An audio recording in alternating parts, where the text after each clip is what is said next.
Ficus elastica यानी rubber plant को खूबसूरती बढ़ाने के लिए सजावटी पौधे के तौर पर बहुत ज़्यादा ग्रो किया जाता है।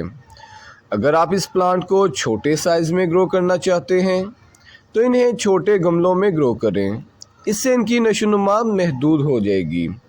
और अगर आप इस प्लांट को बड़े साइज़ में ग्रो करना चाहते हैं तो इन्हें बड़े साइज़ के गमलों में ग्रो करें, इससे इनकी नशोनुमा बहुत ज़्यादा होगी। व्यूवर्स, आज से 1 साल पहले मैं 2 रबर प्लांट्स नर्सरी से लाया था। इनमें से एक ये मैंने ज़मीन में ग्रो किया था। वीडियो के लास्ट में मैं इस पौधे की 1 साल में कितनी ग्रोथ हुई है वो भी आपको दिखाऊंगा। और दूसरा प्लांट मैंने इस पॉट में रिपोर्ट किया था। आज 1 साल बाद हम दोबारा से इस रबर प्लांट को एक इससे बड़े पॉट में रिपोर्ट करेंगे और साथ ही साथ इसकी केयर और ग्रोइंग के बारे में डिटेल से जानेंगे। सो फ्रेंड्स, वीडियो कंप्लीट ज़रूर देखिएगा। अस्सलाम वालेकुम व्यूअर्स, मेरा नाम मोहम्मद आमिर है और हमारे यूट्यूब चैनल का नाम टेरेस गार्डनिंग जोन है। रबर के पौधे सूरज की धूप की बजाय ज़्यादा रोशनी वाली जगह में तेज़ी से ग्रो करते हैं। इनकी हेल्थी ग्रोथ के लिए 15 से 23 डिग्री सेंटीग्रेड का टेम्परेचर काफ़ी होता है। इन पौधों को डायरेक्ट सूरज की रोशनी में ग्रो नहीं करना चाहिए, बल्कि इन्हें इनडायरेक्ट सूरज की रोशनी में ग्रो करना चाहिए। गमलों में ये प्लांट्स 6 से 10 फीट तक बड़े हो सकते हैं। रबर के पौधों की ज़्यादातर इकसाम के पत्ते गहरे सब्ज होते हैं, लेकिन ब्लैक प्रिंस और बुरगंडी रबर के पौधों के पत्ते स्याह सुर्ख होते हैं। रबर प्लांट्स के लिए किसी भी किस्म के मटेरियल से बने गमलों का इस्तेमाल किया जा सकता है। ज़्यादातर गमले प्लास्टिक, सिरामिक या टेराकोटा मटेरियल्स के यूज़ होते हैं, लेकिन जहां गुंजाइश हो मैं ज़्यादातर प्लास्टिक पॉट्स ही यूज़ करता हूं ऐसे पौधों के लिए, क्योंकि ये बहुत लाइट वेटेड होते हैं और इसलिए भी कि इंडोर प्लांट्स को पानी कम दिया जाता है। रबर प्लांट शिफ्ट करते वक्त इस बात का भी ख्याल रखें कि जिस पॉट में आप इसे शिफ्ट कर रहे हैं वो साइज़ में पौधे के मुकाबले में ज़्यादा बड़ा भी ना हो, क्योंकि एक्स्ट्रा लार्ज पॉट का मतलब ज़्यादा मिट्टी और इसकी वजह से ज़्यादा बरकरार रखा हुआ पानी है। प्लास्टिक पॉट्स उसी वक्त कामयाब हैं जब इनमें एक से ज़्यादा ड्रेनेज होल्स हों, ताकि एक्स्ट्रा पानी फ़ौरन ड्रेन हो जाए।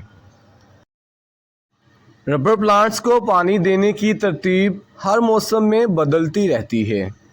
पौधे को पानी हमेशा मिट्टी ऊपर से खुश्क होने पर ही दें।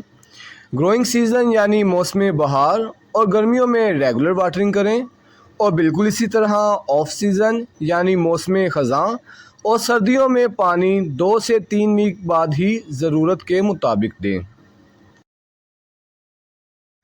ड्रेनेज होल्स कवर करने के साथ साथ हम बात करते हैं सॉइल मिक्स के बारे में। तो फ्रेंड्स, रबर प्लांट्स के लिए ऐसा सॉइल मिक्स यूज़ करें जो वेल ड्रेन हो, क्योंकि रबर प्लांट्स पानी में बैठने से नफ़रत करते हैं। सॉइल मिक्स में गार्डन सॉइल के साथ वर्मी कंपोस्ट और परलाइट का मरकब बहुत अच्छा काम करता है।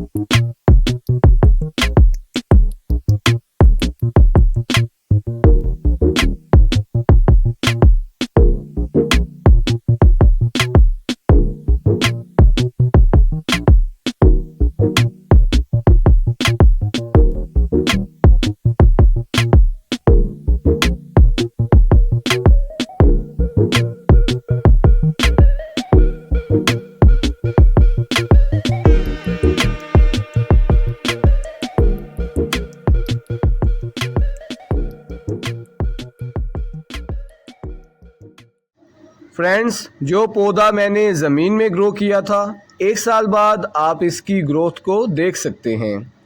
ज़मीन में रबर का दरख्त 100 से 130 मीटर बुलंदी तक बढ़ जाता है और इसकी उम्र 100 साल से ज़्यादा होती है। इसकी सबसे मशहूर खसूसियत दूधिया सफ़ेद रस है जिसे लेटेक्स कहते हैं।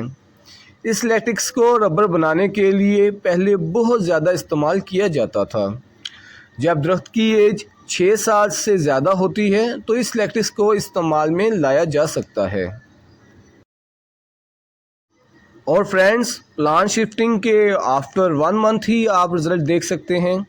मेरा रबर प्लांट माशाल्लाह बहुत हेल्थी ग्रोथ कर रहा है। मज़ीद 1 से 2 फीट तक हम इसे ऐसे ही बढ़ने देंगे और इसके बाद हम इसके टॉप पर कट लगाकर इसे ब्रांचेस में ग्रो करेंगे। इंशाल्लाह बहुत जल्द इसकी अपडेट वीडियो आपको मेरे चैनल पर मिल जाएगी। खूबसूरती के साथ साथ रबर प्लांट्स हवा में आलूदगी को कंट्रोल करते हैं और ऑक्सीजन की मिकदार को बढ़ाते हैं। इसके अलावा ये हमारे मिजाज को खुशगवार बनाने में भी मददगार साबित होते हैं। फ्रेंड्स, उम्मीद है आज की इन्फॉर्मेटिव वीडियो आपको ज़रूर पसंद आएगी। वीडियो की ट्रांसक्रिप्ट आपको नीचे डिस्क्रिप्शन बॉक्स में इजीली मिल जाएगी। और फ्रेंड्स, अगर आप हमारे चैनल पर नए हैं तो प्लीज़ हमारे चैनल को सब्सक्राइब ज़रूर कर लें और वीडियोस को ज़्यादा से ज़्यादा लाइक्स एंड शेयर भी ज़रूर करें। आपके सपोर्ट का दिल से शुक्रिया। मिलते हैं इंशाल्लाह बहुत जल्द नेक्स्ट वीडियो में। बंदे को दें इजाज़त। खुदा हाफिज़।